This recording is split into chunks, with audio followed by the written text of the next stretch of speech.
out our shirt on Tespring. Have you ever had a coworker who becomes obsessed with making your life a living nightmare? Well, let me tell you about my experience. I've been working at a warehouse job for almost a year, and I had the unfortunate pleasure of dealing with a crazy coworker who would stop at nothing to get me fired and turn everyone against me. This coworker, let's call him Shorty, had a serious case of short man complex and an attitude that far outweighed his common sense. We had absolutely nothing in common, and his conversations were devoid of any intelligence. For some strange reason, he would boast about going to places and starting fights, which eventually landed him in jail. I couldn't stand listening to his stories anymore, so I politely told him that I was too old for such nonsense and that it went against everything I believed in. After that, his mood changed completely.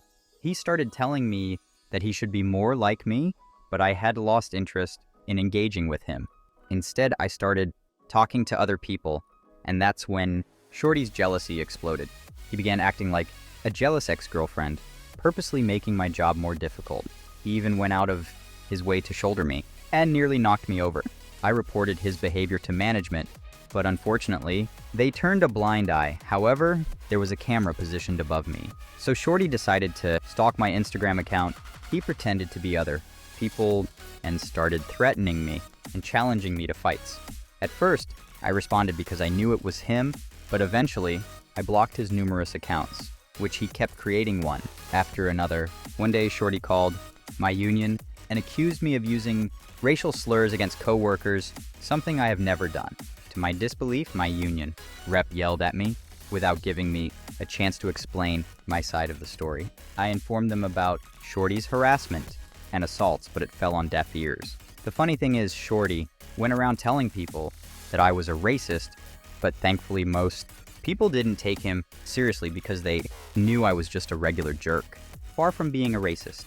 In his desperate attempts to get rid of me, Shorty even tried to get people to sign a paper, which violated our union handbook. Such actions were only meant for management, harassing coworkers, not for union workers. When all his previous ploys failed, that's when the homophobic and racial slurs started pouring in.